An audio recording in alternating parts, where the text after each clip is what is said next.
अंसारी। इस वक्त मैं एमबीएम के कैंपस में खड़ा हूँ। मैं जैसा कि आप देख रहे हैं यहाँ संरक्षण को लेकर के विभिन्न प्रकार के प्रोग्राम चल रहे हैं, बहुत सारे के पार्टिसिपेंट्स हैं। आप देख सकते हैं हर एक के दिल में ये जोश है, ये उल्लास है कि नहीं बॉस आज संरक्षण कर लेना है।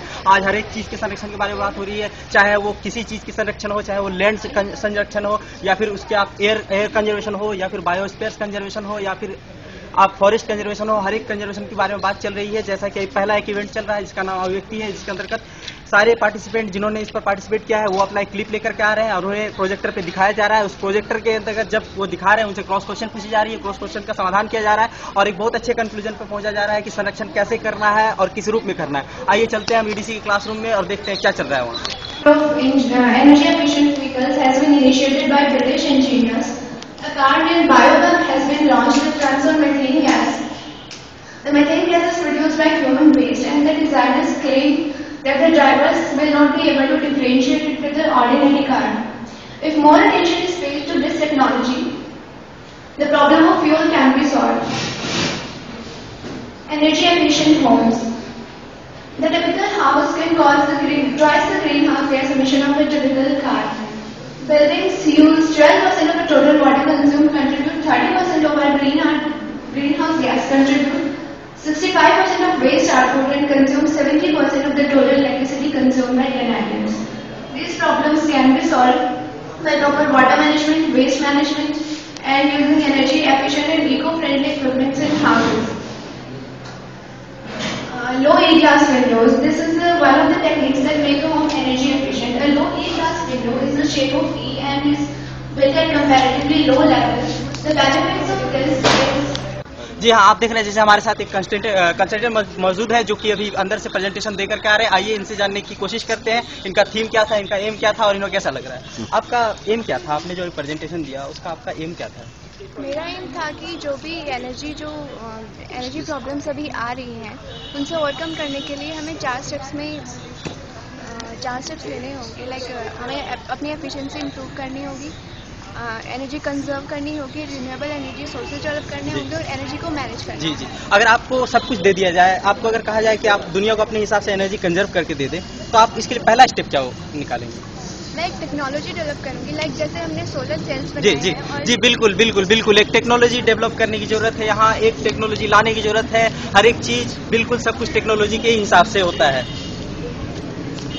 मैं आपको बता देता हूँ 1948 में स्थापना हुए IUCN, जो कि फिर 1961 में WWF और उसके बाद हमारे इंडिया में IBWL यानी Indian board of wild life conservation के नाम से चली जा रही है, जिसके ऊपर पूरे कंजर्वेशन की बात की जाती है। सारा नोट्स उसी पर निकाला जाता है और इसी तरह हम देख रहे हैं ये एक टीम एमबीएम कॉलेज में बिल्कुल बच गया है संरक्षण के लिए जंग जारी है। अभी आप जैसे देख रहे हैं मैं अभी एडीसी हॉल के सामने खड़ा हूँ, एडीसी हॉल के सामने, और एडीसी हॉल में भी चल रहा है वाद विवाद कार्यक्रम का पहला राउंड, जिसके अंतर्गत सभी को एक चीट उठाना है, चीट के ऊपर 1 मिनट बोलना है। अगर वो सही होता है तो फिर वो सेकेंड राउंड में जाएंगे। आइए चलते हैं अंदर और देखते हैं क्या कुछ चल रहा है वहाँ।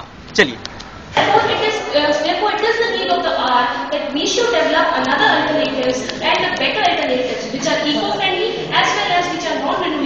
which can replace the fossil fuels.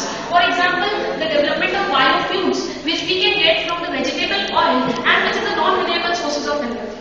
There is also one of the advantage of biofuels that it produces 70% less carbon dioxide than the current fossil fuels that we are using.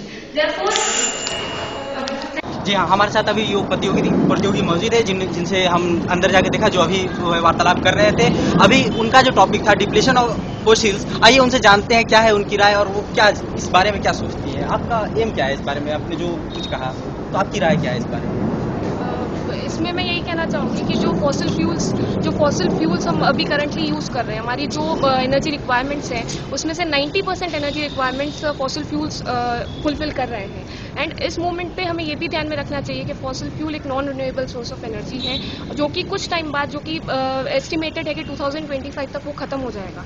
तो उस मोमेंट पे हमें ये चीज़ सोच के, हमें ये चीज़ देख के लेनी चाहिए कि हम कोई बेटर अल्टरनेटिव लें, या फिर कोई बायोफ्यूल या कोई बायो एनर्जी या फिर सोलर एनर्जी कोई बेटर अल्टरनेटिव। तो आपको क्या लगता है इसमें इंजीनियर्स को जाना चाहिए? इस सेक्टर में फ्यूल को बचाने के लिए इंजीनियर्स का होना जरूरी है या नहीं? आपको क्या लगता है इस बारे में? डेफिनेटली इंजीनियर्स का होना जरूरी है, बिकॉज वो ऐसे मैन्युफैक्चरिंग प्रोसेसेस बना सकते हैं, वो ऐसे नए क्लीनर फ्यूल्स डिस्कवर कर सकते हैं। जी जी जी बिल्कुल बिल्कुल बिल्कुल, आपने देखा यहाँ भी वही बात है, एक टेक्नोलॉजिशियन, एक इंजीनियर की ही बात हो रही है, इसीलिए एमबीएम में आज ये पूरा समापन रखा गया इंजीनियर्स को। धन्यवाद। अभी मैं हमारे इलेक्ट्रिकल डिपार्टमेंट के शिक्षक महोदय के पास मौजूद हूँ, मैं उनसे जानता हूँ इनकी क्या है राय संरक्षण के बारे में और ये क्या सोचना चाहते हैं आज के इवेंट के बारे में। Sir please.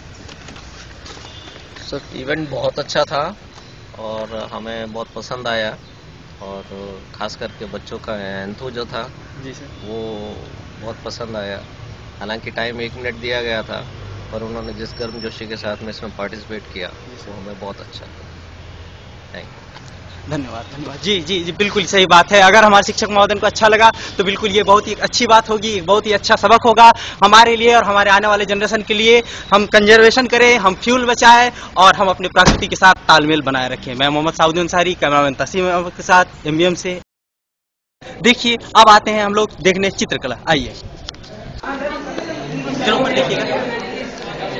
यार पहले पान डिजाइनिंग तो ले लेंगे यार,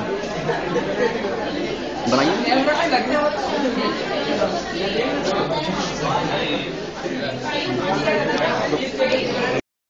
इसी तरह से पूरे एमबीएम में अभी पूरा उत्सव का माहौल है, पूरी जो है अपना संरक्षण बिल्कुल चरमोत्त शिखर पे है। मैं आपको बताता चलूं कि संरक्षण के लिए सबसे पहला जो बिगुल है वो आयुष ने बजाया था 1948 साल में, जिसकी हर एक 3 साल के बाद बैठक होती है। यानी 2011 में इसकी 24वीं बैठक हुई थी, जिसके अंतर्गत सबसे बड़ी जो बात थी वो फ्यूल कंजर्वेशन के ऊपर बोली गई थी। हमारे इंडिया में IUCN की ब्रांच चलती है जिसका नाम IBWL है, यानी Indian board of conservation of council, जिसके अंतर्गत सारे फॉरेस्ट और बायोस्फीयर को रखा गया है। इसी तरह से एमबीएम में मैं आशा करता हूं कि हर एक साल संरक्षण का कार्यक्रम चलता रहेगा और यूं ही संरक्षण के लिए एमबीएम बिल्कुल इस बात को सोचते हैं कि आज के बाद हम बिल्कुल कंजर्वेशन करेंगे। मैं मोहम्मद साउदी अंसारी, कैमरामैन तहसीन अहमद के साथ एमबीएम के कैंपस से।